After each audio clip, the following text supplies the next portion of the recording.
దుర్గా కుమార్ గారు ఇప్పుడు సత్యమూర్తి గారు చెప్పినట్టు ఆయన సొంత ఇలాకైన కడప నుంచే యాత్రను స్టార్ట్ చేశారు. సో యాత్రలో పులివెందుల నుంచి అనగానే అందరూ ఏదో చెప్తారు అని ఎక్స్పెక్ట్ చేస్తారు. ఇప్పటికీ వాళ్ళిద్దరు చెల్లెళ్ళు వచ్చి కూడా ఆయన కోటేయొద్దని చెప్పారు. సో అయినా కూడా ఆయన మళ్ళీ దస్తగిరి హత్య చేశాడు, దాని వెనుక చంద్రబాబే ఉన్నారు అని చెప్తున్నారు. కానీ ఆయన వెనుక స్వయంగా సిబిఐ ఛార్జ్ షీట్లో నమోదు చేసిన అవినాష్ రెడ్డి పేరుంది. అవినాష్ రెడ్డిని వెంట పెట్టుకొని తిరుగుతున్నాడు. సో ఇక్కడ మరి ప్రజలు నమ్మే పరిస్థితి ఉందంటారా? అసలు ఏం ప్రూవ్ చేద్దామని ఆయన మళ్ళీ పాత పాటే పాడుతున్నారంటారు? అసలు నిన్న పులివెందులు వెళ్ళింది కూడా ఆయన వివేకానంద రెడ్డి గారి సమాధిని తవ్వటానికి వెళ్ళాడమ్మా. ఇప్పుడు ఏదన్నా హత్యల్లో ఏదైనా మరణాల్లో కనుక అనుమానాస్పదంగా ఉంటే తహసీల్దారు ఆర్డీఓలు వెళ్ళి పోలీస్ అధికారులు సమాధిని తవ్వి రీపోస్ట్ మార్టం చేస్తారు.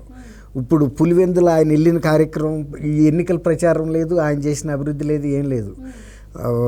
పులివెందుల్లో వివేకం బాబాయ్ సమాధి తవ్వి మళ్ళీ ఆ కుళ్ళిపోయిన శవాన్ని, లేకపోతే కళంకం అది అంటారు కదా, ఎముకల గూడుని బయటికి తీసి దాన్ని తెల్లగొడ్డ మీద పెట్టుకుని అడుక్కోవటానికి మా బాబాయిని చంపేశారు, మా బాబాయిని చంపేశారు అని. ఇప్పుడు వాళ్ళ చెల్లెళ్ళు ఇద్దరూ దాని మీద ప్రయత్నం చేస్తున్నారు, ఈయన దాన్ని ముందుకెళ్ళకుండా చేస్తున్నాడు. ఇప్పుడు అదంతా కాదు, ఇక మళ్ళీ వివేకం బాబాయ్ శవం బయటికి తీసి ఆ మూట భుజాన్ని వేసుకుని ఇప్పుడు రాష్ట్రం అంతా తిప్పుతాడు ఈ 50 రోజులు. ఏం చూపిస్తానికి ఏం లేదు.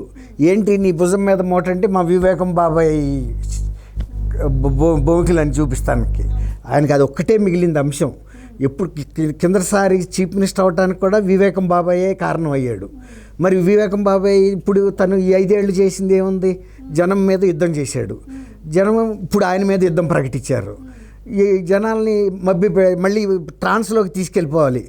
మా బాబాయి వివేకం బాబాయి చనిపోయాడు, ఇదంతా మా చెల్లెళ్ళు ఎవరో చేతిలోకి వెళ్ళిపోయారు, నాకు కళ్ళు తిరుగుతున్నాయి, భూమి కంపిస్తుంది, ఏంటో ట్రాన్స్లో మాట్లాడుతున్నాడు.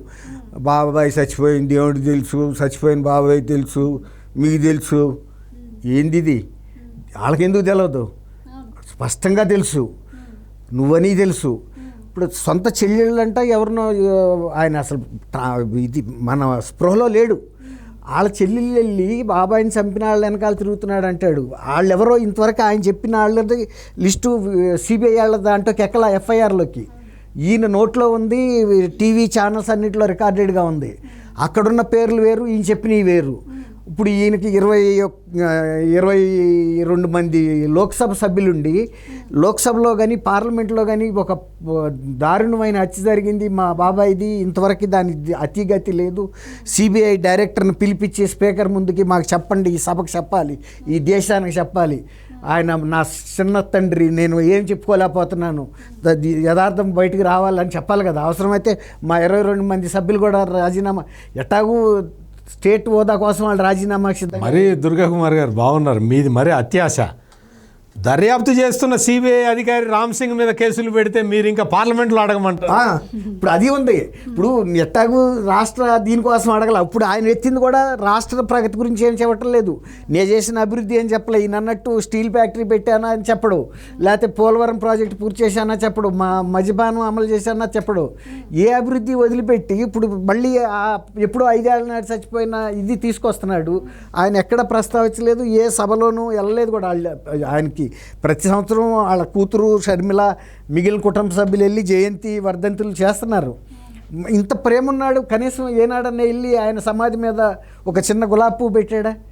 ఇప్పుడు మళ్ళీ రాజకీయం ఓట్లు వచ్చినాయి. ఇక ఈ బోకిలు ఇక్కడ ఉంటే లాభం లేదు, దీన్ని నేను కనుక మూట కట్టుకుని నెత్తిని పెట్టుకుని కనుక వెళ్తే ఇక ఈ సబ్జెక్ట్ అన్నా చెప్పి జనాల్ని, ఆయన వెళ్ళాడు ట్రాన్స్లోకి, చెబుతాడు కదా వాళ్ళ తండ్రితో కూడా నేను మాట్లాడుతూ ఉంటానని. ఆయనకి మరి అది ఎట్లాంటి విద్య ఎలా వచ్చిందో తెలీదు. ఇప్పుడు ఈ బోకిలన్నీ కనుక ఆ మీటింగుల దగ్గర పెట్టి ఆ బోకిని ఇటు అటు పెట్టి ఏదైనా గారడీ చేసి తిప్పి ప్రజల్ని ట్రాన్స్లోకి చెప్పి మళ్ళీ ఇంకొక 5 ఏళ్ళు నాకు ఇవ్వండి, అదే చేస్తుంది. అదే 5 ఏళ్ళు ఇవ్వమని.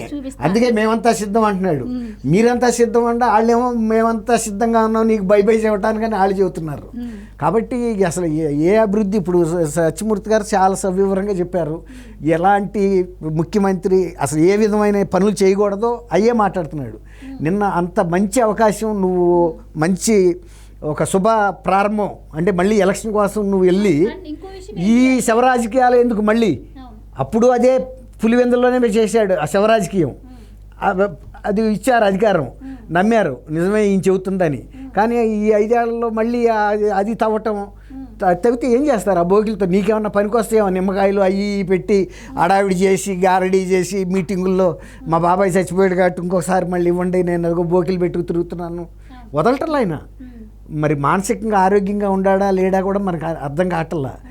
మాటకి ఇవన్నీ ఎందుకండి? రాష్ట్రం బోల్డ్ ఉంది, 5 కోట్ల మంది ప్రజలు. ఇవాళ వైజాగ్లో ఒకప్పుడు హెచ్ఎస్బిసిలో పనిచేసిన వాళ్ళు డెలివరీ బాయ్స్గా తిరుగుతున్నారు. ఒకప్పుడు ఆంధ్రప్రదేశ్లో వాళ్ళు సాఫ్ట్వేర్ ఇంజనీర్లు, ఇవాళ వైజాగ్లో ఉద్యోగాలు పోయి, వైజాగే కాదు ఆంధ్రప్రదేశ్ మొత్తం పరిస్థితి ఒక స్టెప్ కిందకి పడిపోయారు. ఇవాళ వచ్చినాయి మీడియాల్లో కూడా. హెచ్ఎస్బిసి ఎగ్జిక్యూటివ్ దగ్గరికి ఆ గతంలో ఇంజనీర్ వెళ్ళి డెలివరీ ఇవ్వడానికి వెళ్ళి, మేడం మీరు ఇదివరకు హెచ్ఎస్బిసిలో పనిచేశారు కదా అంటే, అవును బాబు అందంట. నువ్వెవరయ్యా అంటే, మేడం నేను కూడా హెచ్ఎస్బిసిలో సాఫ్ట్వేర్ ఇంజనీర్గా మరి ఇదేందయ్యా డెలివరీ బాయ్ అంటే, మేడం ఇక్కడ ఉద్యోగాలు అన్నీ పోయినాయి, రాష్ట్రంలో అందరి పరిస్థితి ఇట్టాగా ఉంది, ఏదైనా ప్రయత్నించిపోయే ఉద్యోగం అంటే ఎక్కడా రావట్లేదు మేడం, వైజాగ్ వైబ్రెంట్ సిటీ అని చెప్తారు కదా. ఆమె పెద్ద సామాజికవేత్త. ఆమె ఏం చెప్పిందంటే, ఈ పై మెరుగులు కాదు మీరు వైజాగ్ చేయాల్సింది, వైబ్రెంట్ అంటే ఉపాధి కల్పించే పథకాలు పెట్టమని. పద్మా మీనాక్షి అని ఒక ఎగ్జిక్యూటివ్, ఇవాళ అది పెద్ద సెన్సేషన్ అయిపోయింది. ఆంధ్రప్రదేశ్లో జీవన ప్రమాణాలు ఉపాధి ఎలా కోల్పోయి సాఫ్ట్వేర్ ఇంజనీర్లు ఏ స్థాయికి వచ్చారనేది. గతంలో ఇక్కడ కొన్నాళ్ళు సర్వీస్ చేసి ఇంకా విదేశాలకు వెళ్ళేవాళ్ళు, లండన్, అమెరికా, ఆస్ట్రేలియా. ఇప్పుడు దీనికి వచ్చారు. ఇంకా కొద్ది రోజులు కనుక ఇదే ప్రభుత్వం ఇంకొక 5 ఏళ్ళు కనుక కొనసాగితే హమాలీగా మారుతాడు ఈ డెలివరీ బాయ్. అది ఇప్పుడు ఆయన చెప్పిన దాంట్లో అక్షర సత్యం అది.